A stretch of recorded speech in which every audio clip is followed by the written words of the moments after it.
نحمد ونصلي على رسوله الكريم أما بعد قال الله تبارك وتعالى في القرآن المجيد وفرقان الحميد أعوذ بالله من الشيطان الرجيم بسم الله الرحمن الرحيم وذكر فإن الذكرى تنفع المؤمنين صدق اللہ علی العظیم۔ قابل احترام خواتین، اللہ جل جلالہ و امن والوں کا احسان و کرم ہے کہ اس نے ہم سب کو ایمان کی دولت عطا فرمائی۔ ہم سب نے کلمہ لا الہ الا اللہ محمد الرسول اللہ صلی اللہ علیہ وسلم کا اقرار کیا ہے۔ یہ ایمان اللہ کے خزانے کی سب سے قیمتی دولت ہے۔ فرماتے ہیں کہ جنت میں جانے کے لیے ایمان کا ہونا شرط ہے، اور جہنم سے بچنے کے لیے ایمان کا ہونا شرط ہے، اور نیک اعمال کی قبولیت کے لیے بھی ایمان کا ہونا شرط ہے۔ اس سے قیمتی، اس سے بہترین، اس سے عمدہ کوئی دولت ہوتی تو اللہ اپنے بندے اور بندیوں کو وہ عطا فرماتے، اس لیے کہ اللہ پاک اپنے بندے اور بندی سے 70 ماہوں سے زیادہ محبت کرتے ہیں۔ ایک جگہ ہے کہ 1000 ماہوں سے زیادہ اللہ پاک اپنے بندے اور بندی سے محبت کرتے ہیں۔ یہ اللہ کی محبت کی نشانی ہے کہ آج کے زمانے میں باوجود گناہوں کے، باوجود نافرمانی کے، باوجود حکم عدولی کے، باوجود گناہ پر گناہ کیے جانے کے، اور اللہ کی ساری نعمتیں استعمال کرنے کے بعد اس کی نافرمانی کے، اللہ نے ہمارے وجود کو باقی رکھا، اپنی نعمتوں کو بند نہیں کیا، بارش کو نہیں روکا، ہوا کو نہیں روکا، سورج اور چاند کے نکلنے اور ڈوبنے کو نہیں روکا۔ سارا نظام اللہ پاک پہلے کی طرح ہی جاری اور ساری رکھے ہیں۔ یہ صرف اور صرف اللہ کی محبت کی نشانی ہے۔ کلمے میں ہم نے اس بات کا اقرار کیا کہ اللہ کے سوا کوئی معبود نہیں، عبادت کے لائق، بندگی کے لائق، پوجا اور پرستش کے لائق، جس کو مانا جائے، جس کی مانی جائے، وہ ذات صرف اللہ کی ہے۔ اور حضرت محمد صلی اللہ علیہ وسلم اللہ کے رسول ہیں، بندے ہیں، پیغمبر ہیں، میسنجر ہیں۔ یہ ایمان اتنا قیمتی ہے کہ ایک بھی ایمان والا، ایک بھی ایمان والی، ایک بھی لفظ اللہ اللہ کہنے والا، اللہ اللہ کہنے والی اس روئے زمین پر باقی رہے گا، باقی رہے گی۔ اللہ پاک دنیا کا نظام ایسے ہی چلاتے رہیں گے، دن اور رات کا نظام چلتا رہے گا، شمس و قمر کا نظام چلتا رہے گا، شجر اور حجر کا نظام چلتا رہے گا، مشرق اور مغرب کا نظام چلتا رہے گا، شمال اور جنوب کا نظام یوں ہی چلتا رہے گا، عرش اور فرش کا نظام چلتا رہے گا، صرف ایمان والے کی وجہ سے۔ اور آگے بیان فرمایا کہ جب ایک ایمان والا، ایک ایمان والی، ایک لفظ اللہ اللہ کہنے والا، ایک لفظ اللہ اللہ کہنے والی اس دنیا باقی نہیں رہے گی، اللہ پاک دنیا کو ختم کر دیں گے، نیست و نابود کر دیں گے، زیر و زبر کر دیں گے، تباہ اور برباد کر دیں گے، قیامت کے دن کو اللہ قائم کر دیں گے۔ تو ایمان بڑی قیمتی دولت ہے۔ اس ایمان کا مقصود یہ ہے کہ ہمارے دلوں کا یہ یقین بن جائے کہ کرنے والی ذات اللہ کی ہے۔ اللہ پاک سب کچھ کے بغیر سب کچھ کر سکتے ہیں، اللہ کا غیر اللہ کے بغیر کچھ نہیں کر سکتا۔ نفع، نقصان، بیماری، صحت، عزت، ذلت، حفاظت، ہلاکت سب اللہ کے قبضے قدرت میں۔ اللہ جس کو چاہتے ہیں نفع دیتے ہیں، اللہ جس کو چاہتے ہیں نقصان دیتے ہیں، اللہ جس کو چاہتے ہیں عزت دیتے ہیں، اللہ جس کو چاہتے ہیں ذلیل کرتے ہیں، اللہ جس کو چاہتے ہیں بیماری دیتے ہیں، اللہ جس کو چاہتے ہیں شفا دیتے ہیں، اللہ جس کو چاہتے ہیں کمزوری دیتے ہیں، اللہ جس کو چاہتے ہیں طاقت دیتے ہیں۔ عزت کے نقشوں میں رکھ کر ذلت دینے والی ذات اللہ کی، ذلت کے نقشوں میں رکھ کر عزت دینے والی ذات اللہ کی، کامیابی کے نقشوں میں رکھ کر ناکام کرنے والی ذات اللہ کی، ناکامی کے نقشوں میں رکھ کر کامیابی دینے والی ذات اللہ کی۔ موسم کا نظام اللہ چلاتے ہیں، اللہ چاہے تو بارش پر بارش برسائے، اللہ نہیں چاہے تو ایک قطرہ پانی زمین پر نہ آوے۔ اللہ چاہے جس کو زندگی دے، اللہ جس کو چاہے موت دے۔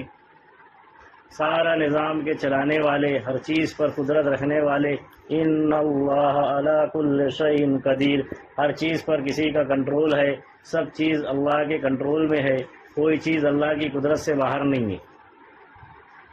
سب کچھ کے بغیر سب کچھ کرنے والی ذات اللہ کی۔ آج تک جو ہوا وہ اللہ نے کیا، جو ہو رہا ہے اللہ کے کرنے سے ہو رہا ہے، جو ہوگا وہ بھی اللہ ہی کریں گے۔ ایک پتا بھی اللہ کی مرضی کے بغیر نہیں ہلتا، یہ ہمارے دلوں کا یقین بن جائے، اس لیے کہ یقین کے بسنے کی جگہ، اللہ کے ایمان کے بسنے کی جگہ یہ ہمارا دل ہے، قلب ہے۔ ہاں، چنانچہ واقعہ ملتا ہے کہ جب اللہ تبارک و تعالی نے حضرت آدم علیہ السلام کے مجسمے کو بنایا، اسٹیچو کو بنایا، 7 جگہ کی مٹی سے اللہ نے آدم علیہ السلام کے جسم کو، مجسمے کو تیار کرایا فرشتوں کے ذریعے سے، اور جب بن کر تیار ہو گیا تو اس وقت شیطان ابلیس جو تھا وہ شیطان اور ابلیس نہیں تھا، اس کا نام عزازیل علیہ السلام تھا۔ وہ ملائکہ کا پرورش یافتہ تھا، بڑا عبادت گزار اور نیک تھا۔ اللہ نے اس کو حکم دیا کہ یہ اسٹیچو بنا ہوا ہے، یہ مجسمہ بنا ہوا ہے، ذرا اس کا جائزہ لے، دیکھ اس کو۔ تو وہ ابلیس جو اس وقت جو ہے وہ عزازیل کے نام سے جانا جاتا تھا، اس نے آدم علیہ السلام کے مجسمے کو بغور دیکھا، معائنہ کیا، اور آ کر بارگاہ الہی میں عرض کیا کہ اللہ یہ انسان تو بڑا اچھا بنا ہے، یہ مجسمہ تو بڑا شاندار ہے، اس لیے کہ بنانے والے نے خود کہہ دیا لقد خلقنا الانسان فی احسن تقویم، ہم نے انسان کو بہترین سانچے میں ڈھالا ہے، بہترین انداز میں پیدا کیا ہے، خوبصورتی کا مجسمہ قائم کیا ہے۔ پھر وہ کہنے لگا کہ باری تعالیٰ میں اس کے ایک ایک حصے میں گیا لیکن ایک جگہ نہیں جا پایا۔ اللہ پاک باوجود جاننے کے اس سے پوچھتے ہیں کہ تو کہاں نہیں جا سکا؟ اس نے کہا کہ وہ جو قلب تھا، دل، وہاں نہیں جا سکا۔ اللہ نے فرمایا کہ تو وہاں کیسے جاتا؟ وہاں تو میں تھا، یعنی میرے بسنے کی جگہ وہ انسان کا دل ہے، یہاں شیطان کی بھی انٹری نہیں۔ تو ہمارے دلوں کا یقین بنے کہ کرنے والی ذات اللہ کی ہے۔ ہاں، بارش کے برسانے میں اللہ آسمانوں کے اور بادلوں کے محتاج نہیں ہے، گرمی کے دینے میں اللہ سورج کے محتاج نہیں ہے، ٹھنڈک کے پہنچانے میں اللہ چاند اور ستاروں کے محتاج نہیں ہے، اس کے بغیر بھی اللہ ٹھنڈک پہنچا سکتے ہیں، گرمی لا سکتے ہیں، پانی کا بہاؤ چلا سکتے ہیں۔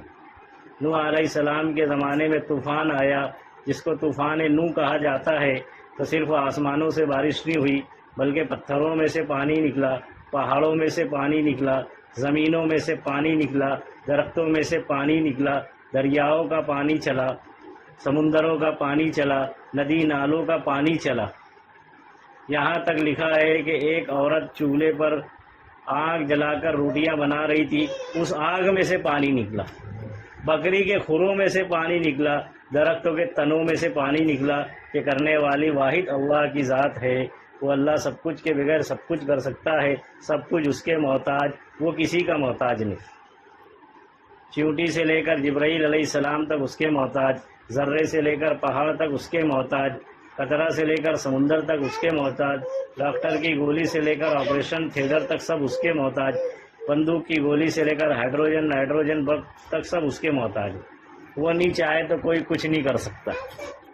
باوجود ساری طاقت کے، باوجود ساری قوت کے، باوجود سارے وسائل کے، باوجود سارے اسباب کے، باوجود سارے چیزوں کے، سب اس کے محتاج ہے، اور وہ اپنے کرنے میں امر کن کا بھی محتاج نہیں ہے، کہ اس نے فرمایا کہ وہ کہہ دے کہ ہو جا تو ہو جاتی ہے، وہ چیز انجام پذیر، وہ چیز وجود میں آ جاتی ہے۔ تو اس اللہ کو حقیقی طور سے ماننا ہے، اس کو جاننا ہے، اس کو پہچاننا ہے، اور اس کی اطاعت کرنا ہے، کہ اس کی اطاعت میں ہمارے لیے فلاح ہے، اس کی اطاعت میں ہمارے لیے کامیابی ہے، اس کی اطاعت میں ہمارے لیے سرخروئی ہے، اس کی اطاعت میں ہمارے لیے عزت ہے، اس کی اطاعت میں ہمارے لیے دنیا آخرت کی بھلائی ہے۔ اور کلمے کے دوسرے جزء سے یہ چاہا جا رہا ہے کہ حضرت محمد صلی اللہ علیہ وسلم کے طریقے میں ہی 100% کامیابی ہے۔ آپ کی زندگی، آپ کی لائف ہر مسلمان کے لیے، ہر ایمان والے کے لیے، ہر کلمہ پڑھنے والے کے لیے نمونہ ہے، سیمپل ہے، رول ماڈل ہے۔ اس لیے اللہ نے قرآن میں فرمایا کہ حضرت محمد صلی اللہ علیہ وسلم کی زندگی تمہارے لیے بہترین نمونہ ہے، بہترین اسوہ ہے۔ حضور پاک صلی اللہ علیہ وسلم کی زندگی ہمارے لیے بہترین نمونہ ہے، آپ کی زندگی ہمارے لیے بہترین اسوہ ہے۔ اسوہ کہتے ہیں نمونہ، سیمپل کو، کہ آدمی کس کے طریقے پر زندگی گزارے، تو حضرت محمد صلی اللہ علیہ وسلم کا، کہ آپ کی صبح سے لے کر شام تک کی زندگی، شام سے لے کر صبح تک کی زندگی، پیدائش سے لے کر موت تک کی زندگی، دنیا سے پردہ فرمانے تک کی زندگی میں ہر چیز کو آپ نے کر دکھایا۔ خوشی کے موقع پر کیا کیا جائے، غم کے موقع پر کیا کیا جائے، شادی بیاہ میں کیا کیا جائے، موت میت میں کیا کیا جائے، بچپن میں کیا ہو، جوانی میں کیا ہو، بڑھاپے میں کیا ہو، تنہائی میں کیا ہو، مجمع میں کیا ہو، بازار میں انسان کیسے رہے، مسجد میں انسان کیسے رہے، مجمع میں انسان کیسے رہے، انفرادی زندگی کیسے گزارے، اجتماعی زندگی کیسے گزارے، ساری زندگی حضرت محمد صلی اللہ علیہ وسلم نے گزار کر بتلائی ہے۔ آج لوگ نبی کو تو مانتے ہیں لیکن نبی کی نہیں مانتے۔ دعوے تو بہت ہیں کہ نبی کا دامن نہیں چھوڑیں گے، لیکن نبی کا دامن آج تک پکڑے ہی نہیں۔ اگر مسلمان نبی کے طریقے پر زندگی گزارتے تو ذلت ان کا مقدر نہیں ہوتی، ناکامی ان کا مقدر نہیں ہوتی، ناانصافی ان کا مقدر نہیں ہوتی، ظلم ان کا مقدر نہیں ہوتی، پریشانی ان کا مقدر نہیں ہوتی، تنگی ان کا مقدر نہیں ہوتی، رنج و علم، رنج و غم ان کے مقدر نہیں ہوتے۔ آج امت پریشان ہے، اس کی واحد وجہ اللہ کے حکموں کو چھوڑنا ہے اور حضرت محمد صلی اللہ علیہ وسلم کے طریقے کو بشے پشت ڈالنا ہے، پیٹھ کے پیچھے ڈالنا ہے، دنیا والوں کو سیمپل اور نمونہ بنانا ہے، ان کے طریقے پر زندگی گزارنا ہے، جبکہ حدیث پاک میں صاف طور سے فرما دیا کہ جو جس قوم کی مشابہت اختیار کرے گا روز محشر ان لوگوں کے ساتھ اٹھایا جائے گا، کہ جو جس قوم کی مشابہت طریقہ اختیار کرے گا وہ روز قیامت کے دن انہی کے ساتھ۔ آج ہم دیکھ لیں کہ ہماری زندگی میں اللہ کے نبی کا طریقہ ہے یا غیروں کا ہے، ہمارے جوانوں کی زندگیاں نبی کے طریقے پر گزر رہی ہے یا غیروں کے طریقے پر،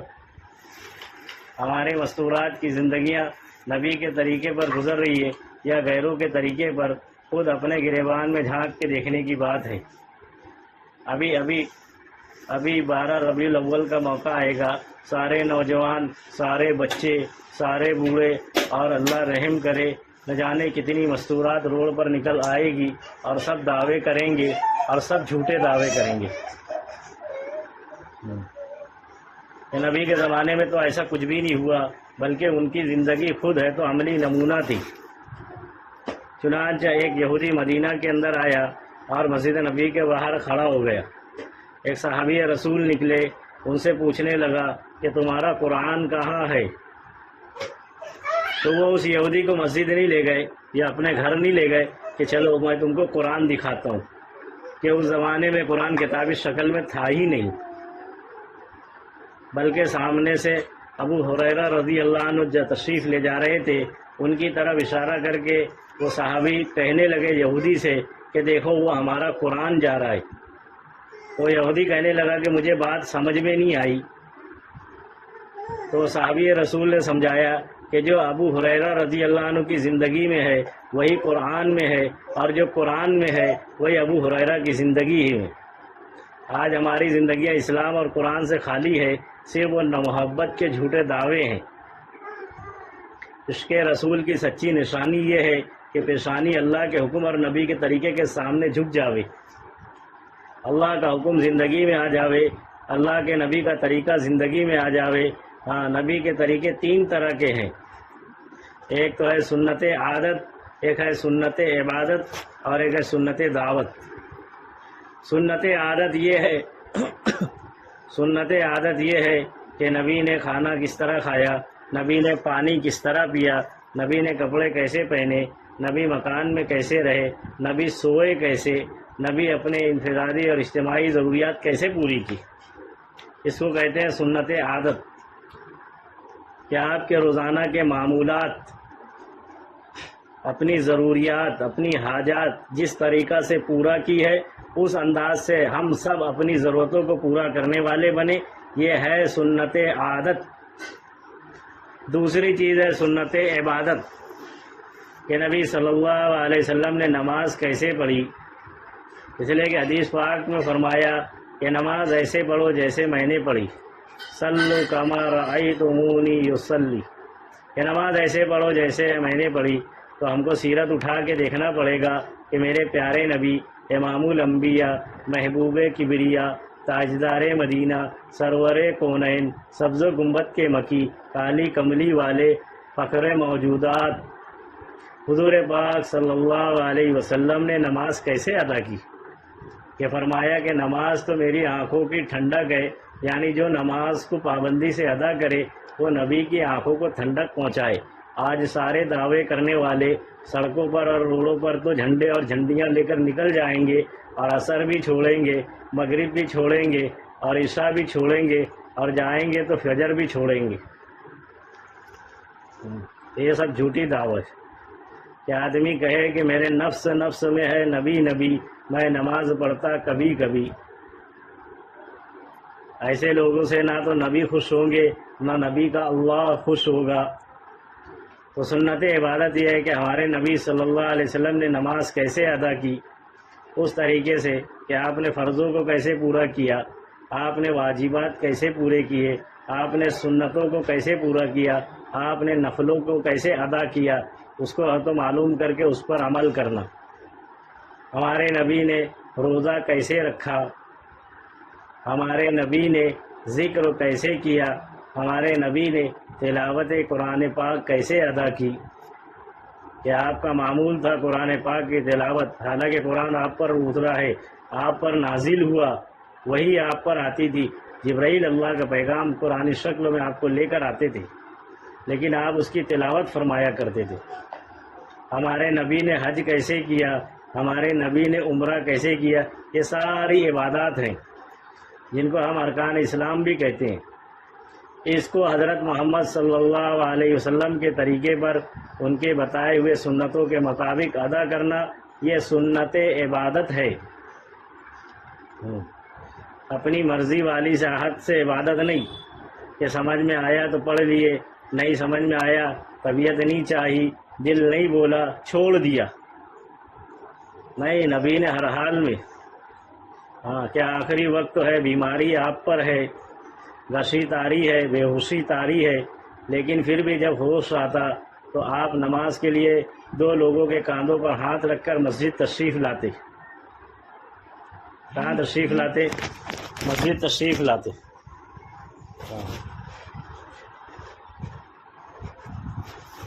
تو نماز آپ نے ہر حال میں ادا کی. خود فرمایا نماز کے بارے میں اللہ سے ڈرو، نماز کے بارے میں اللہ سے ڈرو، نماز کے بارے میں اللہ سے ڈرو. کہ اللہ نے میری امت پہ سب سے پہلے نماز فرض کی اور روز قیامت سب سے پہلے نماز کا حساب لیں گے.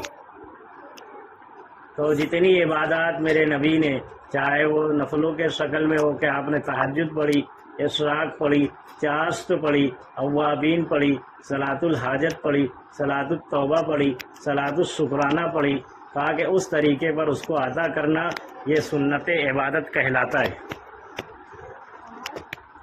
تیسری سنت حضور پاک صلی اللہ علیہ وسلم کی ہے سنت دعوت. کہ آپ نے دین کی محنت کیسے کی، کہ دین کی محنت تو آپ کا مقصد زندگی تھا، مقصد حیات تھا. کہ نبی صلی اللہ علیہ وسلم دنیا میں مبعوث اس لیے فرمائے گئے تھے کہ دنیا کے ایک ایک بسنے والے انسانوں کی زندگی میں اللہ کا دین آوے، ہر فرد امت اللہ کو پہچان کر اور اللہ کی مان کر زندگی گزارنے والا بن جائے، وہ جہنم سے بچ کر جنت میں جانے والا بن جائے. اس لیے کہ اللہ نے قرآن میں فرمایا کہ اصل کامیاب شخص وہ ہے جو جہنم سے بچا لیا گیا اور جنت میں داخل کر دیا گیا. اس بات کو مد نظر رکھتے ہوئے میرے آقا کی یہ فکر تھی کہ میرا ایک ایک امتی جہنم سے بچ کر جنت میں جانے والا بن جائے. ایک ایک امتی قیامت تک آنے والا جہنم سے بچ کر جنت میں جانے والا بن جائے، یہ میرے نبی کی فکر تھی۔ تو دین کی محنت آپ کا مقصد حیات تھا، بلکہ سارے انبیاء کا مقصد حیات یہی تھا، آدم علیہ السلام سے لے کر سرور کونین حضور پاک صلی اللہ علیہ وسلم تک، کہ ہر نبی کی فکر یہ تھی کہ ایک ایک امتی اللہ کو پہچان کر زندگی گزارنے والا بن جائے اور نبی کی رسالت کے اقرار کے ساتھ زندگی گزارنے والا بن جائے۔ آپ نے اس کے لیے سب سے پہلے دعوت دی، آپ نے ایک ایک کو جا کر سمجھایا، ایک ایک کے پاس 70 مرتبہ 72 مرتبہ گئے، بے غرض بن کر بے طلب لوگوں تک جاتے اور ان تک اللہ کا پیغام پہنچاتے۔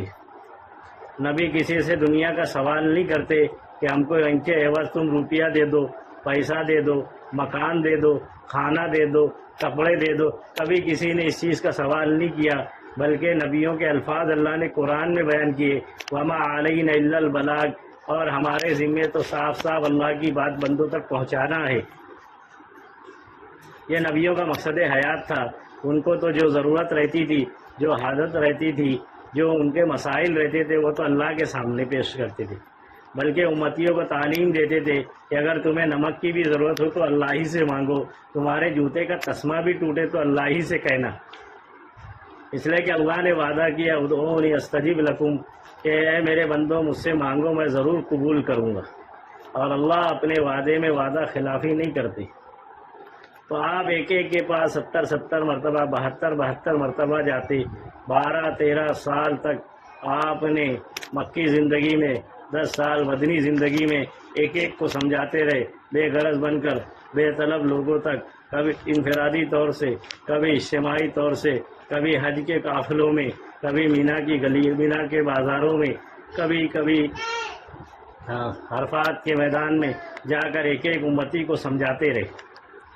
کہ دعوت آپ کا مقصد حیات تھا۔ تو ہمارے نبی نے دین کی محنت کیسے کی؟ دین کی محنت کے لیے آپ نے پتھر کھائے، گالیاں سنی، آپ نماز پڑھتے، آپ کے اوپر اونٹ کی اوج رکھی جاتی، چادر کا پھندا آپ کے گلے میں ڈال کر کھینچا جاتا،